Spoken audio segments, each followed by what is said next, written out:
오늘은 SP인베스트 이주호 본부장 함께 할게요. 어서 오세요. 안녕하세요. 네, 본부장님 먼저 우리 시장 이야기부터 오늘은 해보도록 하겠습니다. 자, 우리 금요일에 시장 끌어내렸던 이슈. 골드만삭스가 한국의 투자 의견을 비중을 줄이는 쪽으로, 그러니까 중립 쪽으로 하향을 했다라는 소식 속에 주가가 지수가 급락이 나왔습니다. 이거 어떻게 좀 보셨는지 궁금하네요. 지금 뭐 국내 증시를 바라보는 시선 자체가 네. 안 좋다 이렇게 좀 요약해 볼 수 있을 것 같고요. 근데 그 중심에는 사실 삼성전자랑 하이닉스의 몫이 가장 큽니다. 왜냐면 뭐 아까도 뭐 내용이 나왔지만은 지금 가장 중요한 거는 4분기부터 내년까지에 대한 수익성 악화인데 이거의 가장 큰 원인이 이제 중국에서 만들어내고 있는 그 범용 반도체, 예. 레거시 반도체 특히나 디램이라던가 낸드 쪽에 대한 그런 공급량을 중국에서 계속 늘리고 있기 때문에 이 부분이 지금 가장 큰 원인이다 이렇게 생각하시면 될 것 같아요. 왜냐하면 하이닉스 같은 경우 아무리 해도 HBM에 대한 매출이라던가 수익성이 크다고 하더라도 결국에는 그 밑에서 받쳐주고 있는 디램이라던가 레거시 쪽에 대한 수익성 악화는 좀 치명적일 수가 있다라고 생각을 하고 있고 지금 트럼프가 당선이 되면서 중국에 대한 압박 그리고 중국에선 이미 그거를 많이 만들어서 지금 공급량을 늘리고 있어요. 그러면 네. 지금 가격 경쟁에서 지금 승부가 좀 어렵기 때문에 이거에 대한 피해는 불가피하다. 지금 뭐 예를 들어서 롯데케미칼 같은 경우도 마찬가지입니다. 지금 뭐 석유화학 쪽도 지금 중국에서 저가 공세 물량을 지금 버텨낼 수가 없기 때문에 지금 네. 롯데 같은 경우도 지금 휘청거리는 상황이거든요. 그런 상황에서 지금 하이닉스랑 삼성전자도 이거와 비슷한 맥락으로 지금 하락을 하고 있다 이렇게 보시면 되겠고요. 결국에는 지금 미중 분쟁 속에서 우리나라가 지금 돌파할 수 있는 탈출구 자체가 지금 딱히 뭔가 보이는 건 없어요. 그렇다고 한다면 이런 기업들이라던가 산업 이런 것들이 조금 뭔가 앞으로 좋아지는 모습들이 보기는 어렵다라는 네. 측면에서 골드만삭스가 좀 투자 의견을. 그렇게 투자 의견이 나왔다라고 생각을 하고 있고요.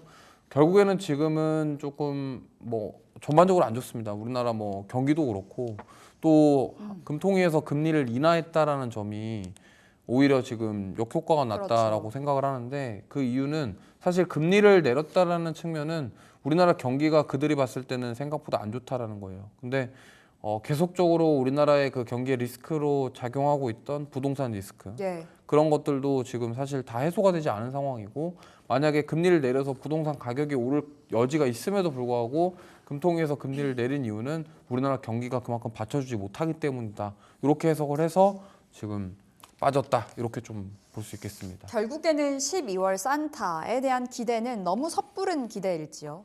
그럼 12월 산타 랠리는 없을 거다. 이렇게 봐야 돼요. 솔직히 조금 쉽지 않다. 힘들지 않을까.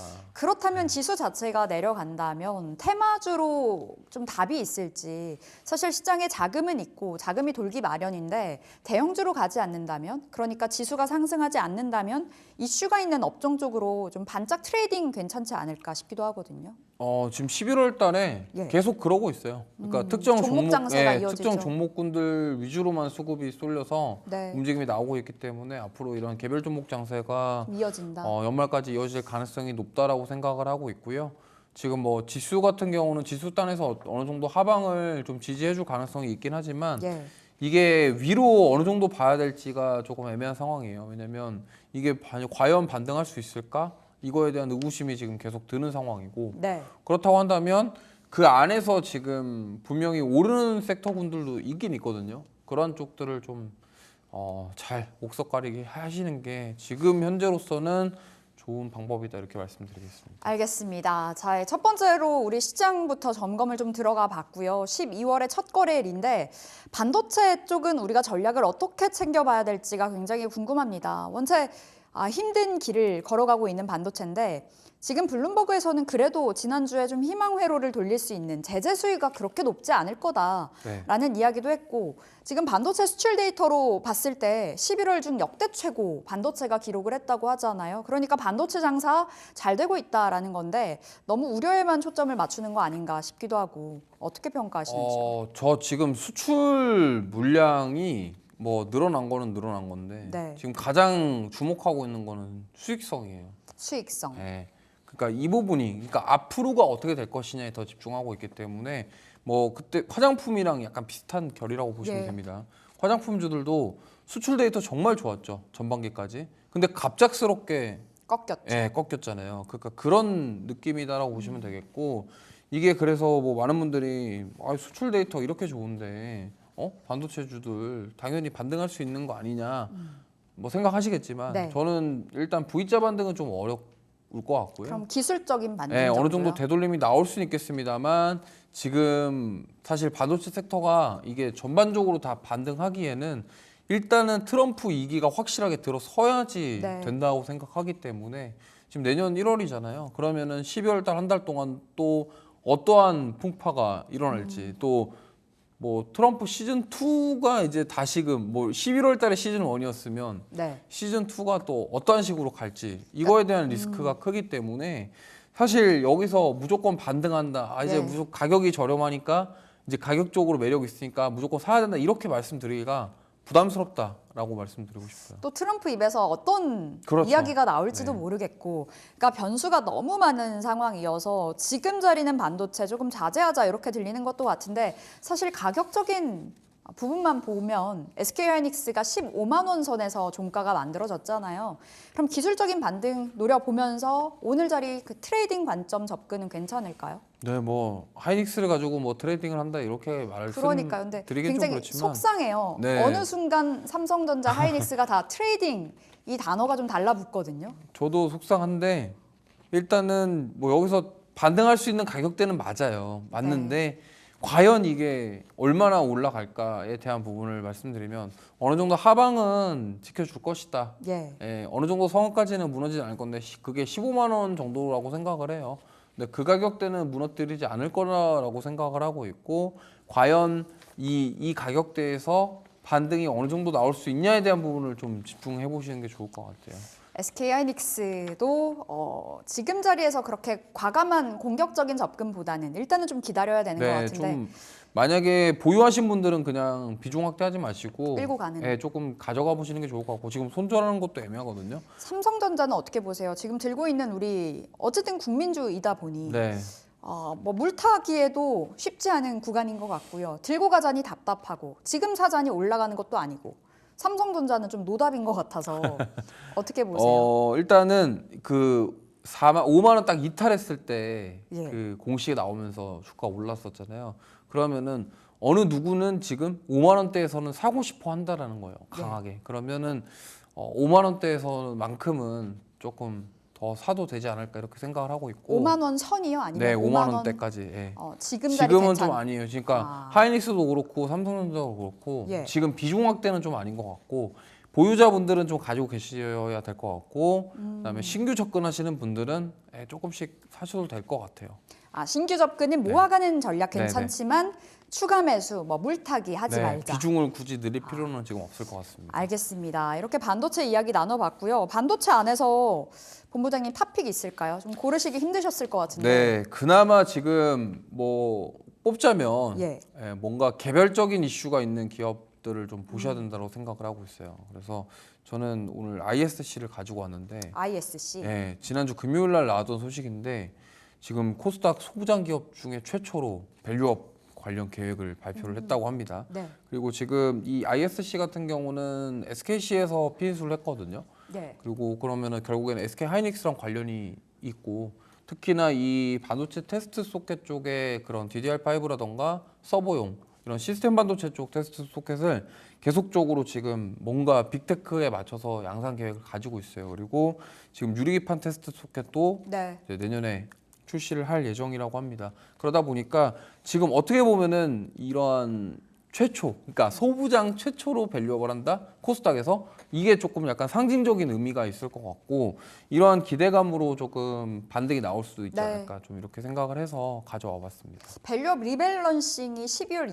20일자인 걸로 알고 있는데 네. 그럼 그 전까지 좀 가능한 건가요? 예, ISC요? 뭐 충분히 이 종목도 너무 많이 빠지기도 했고요.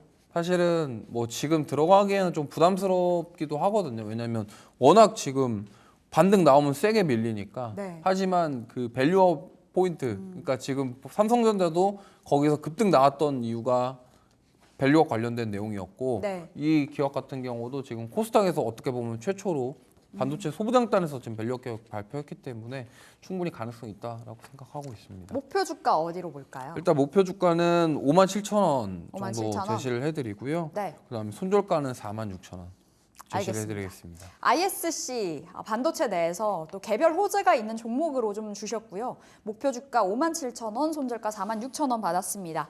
자, 두 번째로는 방산인데요. 방산과 우크라이나 재건 점검 한번 해볼게요. 원체 이제 방산 그 트럼프 트레이드 중심에 있었다가 제대로 소외가 된 것 같은데 끝날 때까지 끝난 게 아니다 이렇게 달려 있습니다. 주말 사이에 전해졌던 소식은 지금 이스라엘과 헤즈볼라가 휴전을 한 상황인데 계속해서 좀 휴전에 있어서 잡음이 생긴다고 해요. 그렇게 됐을 때 방산주가 좀 튈 무언가 재료가 생기지 않을까 이런 생각도 들고요. 지금 방산주들이 단기간에 급락이 나오긴 했습니다. 그리고 분명히 리바운드 될 만한 네. 짧은 기간에 너무 많이 빠졌기 때문에 분명히 반등할 가능성도 있겠지만 지금 추세 자체가 꺾이는 상황이에요. 특히나 추세가 꺾였다. 네, 현대로템 같은 경우가 지금 우리가 보통 진짜 52,000원대가 장기평선 121평선 부근이었는데 네.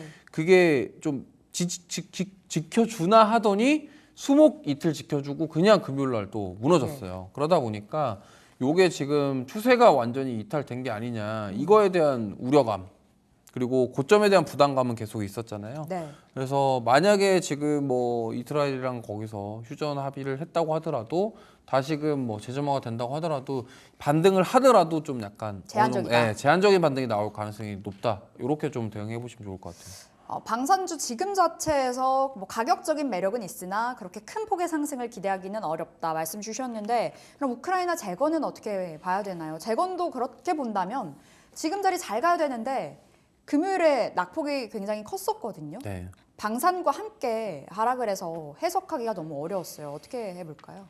뭐 그나마 따지고 보자면 방산이냐 재건이냐 한다면 재건이다. 재건이 조금 더 나은 게 방산 그동안 너무 많이 올랐고 그러니까 가격적인 부담감이 있는 상황에서 조금 쉬어가는 시간이 필요하다라는 네. 전제하에 오히려 좀 재건 쪽이 조금 더 낫지 않을까. 그나마 좀 상대적으로 방산에 비해서는 덜 올랐기 때문에 오히려 두 개를 같이 보고 계신다고 한다면 둘 중에 하나 꼽자면은 오히려 재건 쪽이 재건. 낫지 않을까 이렇게 좀 말씀드려 보겠습니다. 재건 내에서 그럼 탑픽이 나오나요 오늘? 어떤 네, 종목 주실 저는 건가요? 재건에서 현대건설 기계를 좀 말씀드리고 싶고요. 네. 사실 HD 현대건설 기계 같은 경우는 요게 뭐 우크라 재건 관련돼서도 움직이기도 하지만 저는 앞으로 이 인도양 그 매출 네. 지금 올해도 괜찮았고 내년에도 좋을 것 같다. 요게 지금 지배적이거든요.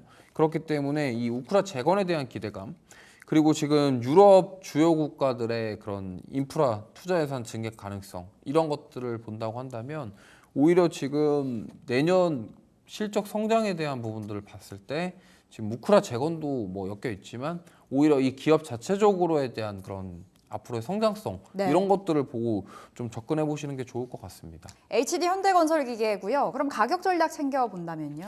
네, 이 종목은 이제 목표가는 뭐 짧게 7만 원, 7만 원. 손절가는 56,000원 좀 제시를 해드리면서 사실 저기 바로 이제 고점 구간 조금 넘어가면 7만 원대이기 때문에 네. 좀 그렇게 막 높게 보신다기보다는 네. 지금 시장 상황상 조금 타이트하게 보시는 게 좋을 것 같습니다. 알겠습니다. HD 현대건설기계 재건이 좀 더 낫다. 목표가 7만 원, 손절가 56,000원 주셨고요. 앞서 방산도 트레이딩 영역은 괜찮다 말씀 주셨잖아요. 네. 가장 그나마 괜찮은 방산. 아무래도 방산 노리고 계신 분들도 많을 것 같아서.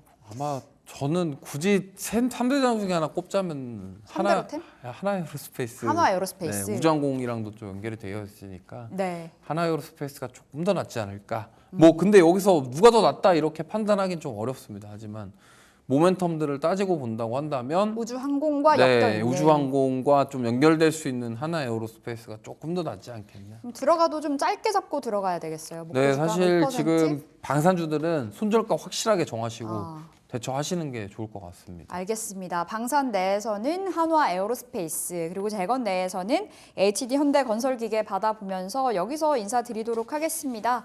자, 오늘 SP인베스트 이주호 본부장 함께했습니다. 말씀 고맙습니다. 감사합니다.